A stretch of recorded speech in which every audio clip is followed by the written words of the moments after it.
you're obviously all up to speed on why we'd be so interested and so enthralled with ODFL, and why ODFL and why Freeman and we are here tonight. This inspiring video was produced by students. We had expected the student leader and creator, whose name is Kendall Simon, yeah. And Kendall wasn't able to make it tonight, but she has done a wonderful job. She had a wonderful team, among other students at Los Altos High School.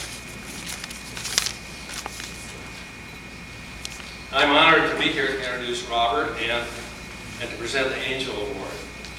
Robert tells a story about when he was young and in high school, when he was really impressed by one of his special teachers in high school. And he promised that teacher, someday I'll teach, I'll go to teaching. We'll come back to that, as Robert did. After high school, Robert joined the United States Merchant Marine and sailed the oceans around the world for 6 years. Then he went to Santa Clara University, got a degree in economics, and graduated at age 28. Later on, he would go, as part of his career, to get an MBA at Stanford's Graduate School of Business. So Robert got into the computer industry, no big surprise being locally here. And he worked in the computer industry for 19 years. During that time, he rose to the position of Vice President for International Marketing at Sybase, which is one of the largest software companies in the world. After about 10 years ago, thinking back at that promise he made in high school, Robert chose to leave that job and go to work teaching school at Los Altos High School. He's still there today, teaching economics and history. Robert and his family live here locally in Barron Park. In his writings, Robert mentions a discussion that he overheard amongst some boys that were sitting in the corner of his classroom one day. They were saying things like, the world is so terrible, it's so bad. It's a terrible mess. So he asked them, well, what are you going to do about it? And they said, well, we're just a few teenagers.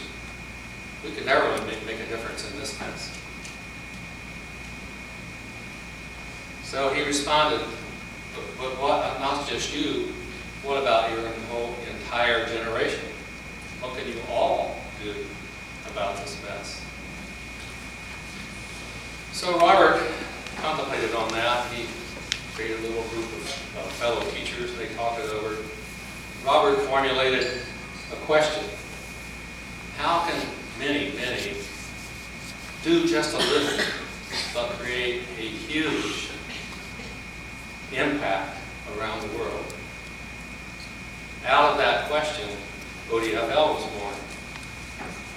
Robert and his volunteer team of teachers and teens worked out the myriad, you can just imagine, the myriad details of how would you do a fundraiser here at school, take the money, get it to some remote village, for example in Africa, get somebody to do construction work and get it done, and have the result you're looking for, and that the students are part of.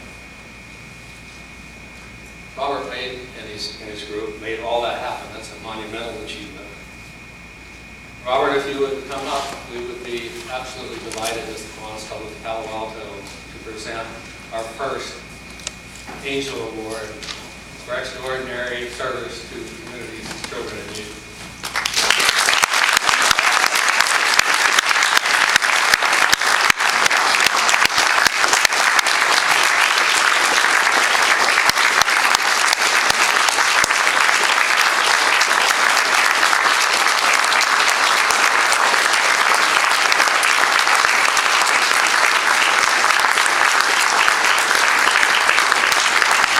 A couple of more parts to this.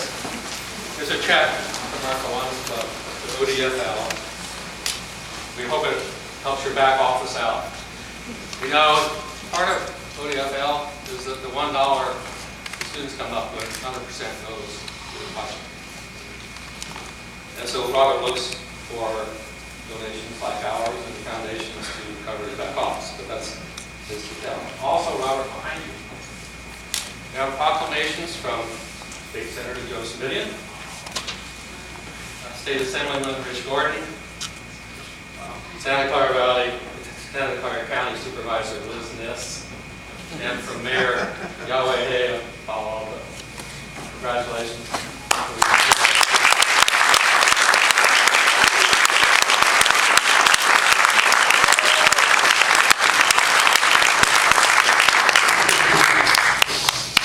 It's not often as a teacher that I'm speechless. Thank you, Jim. Tommy, thank you for having me, and thank you to the Palo Alto Kiwanis for recognizing what we do. Joe, thank you for emceeing. Liz, thank you for coming, and thank you to all of you for coming. Let me just get the rest of the Academy Award business out of the way real quickly. No, because you know, although the light shines on me, there are so many people behind me that this wouldn't have been possible without. One of the most important is my co-founder there, Lisa Carlini, who's a teacher with me at Los Altos High School. Lisa, you've got to stay.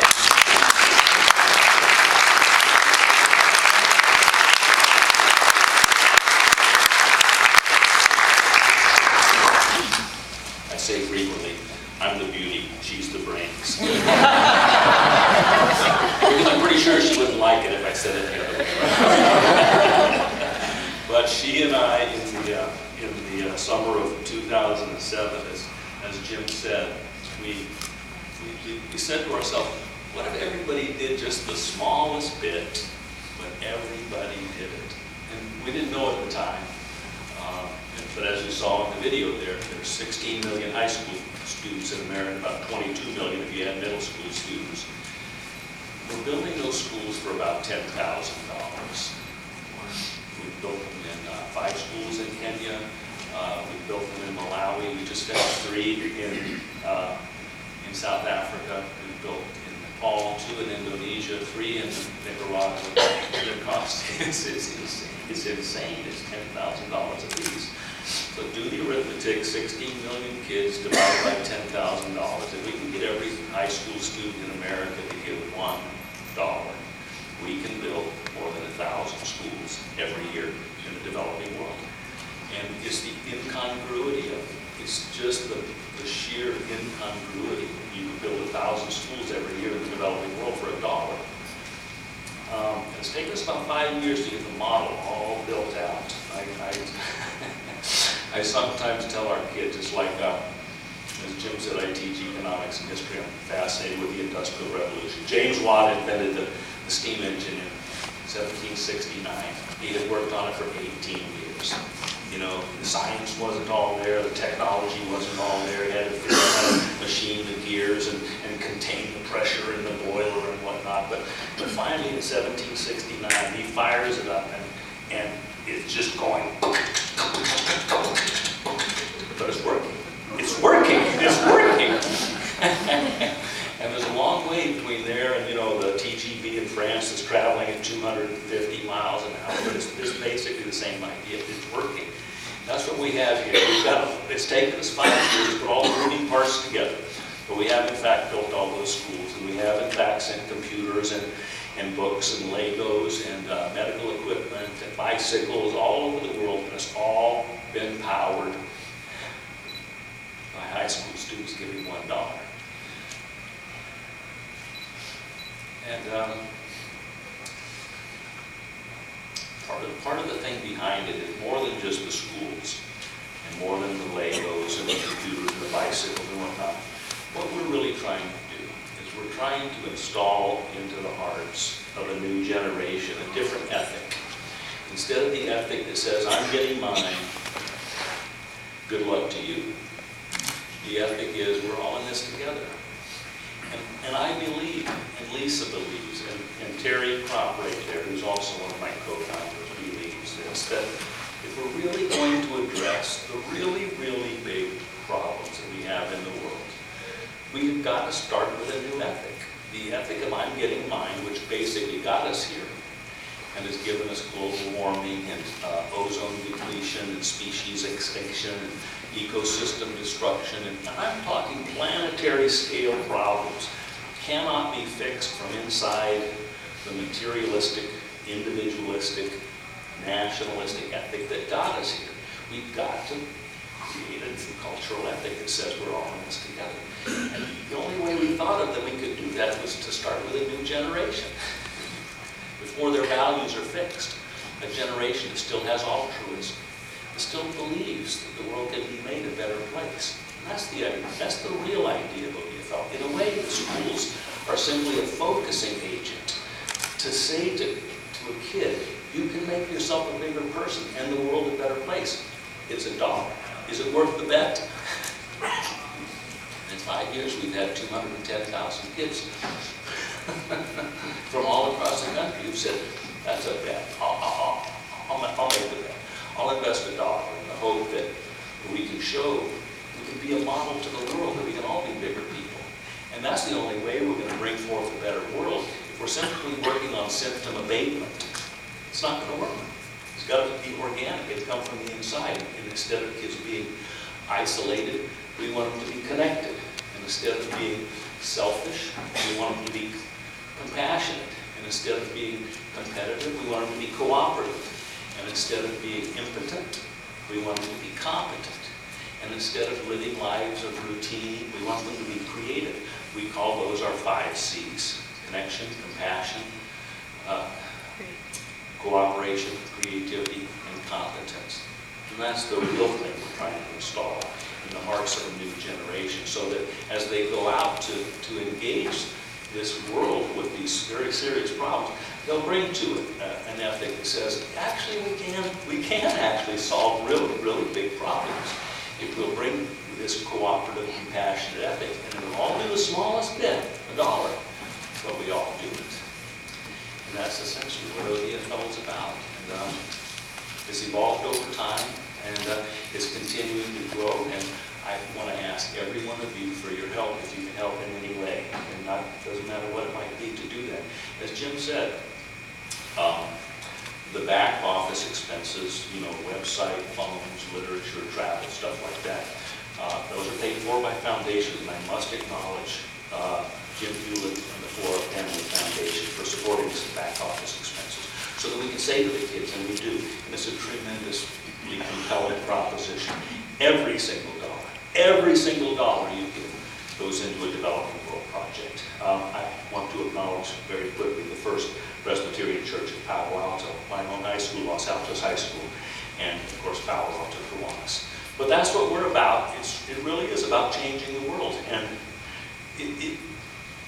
I have to pinch myself or slap myself now and then to say it's actually a change the world idea that's actually working.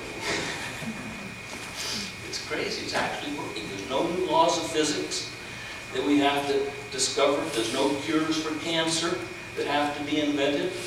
It's just spread the word, pass the box, and scale it up now. Instead of being, very soon we hope be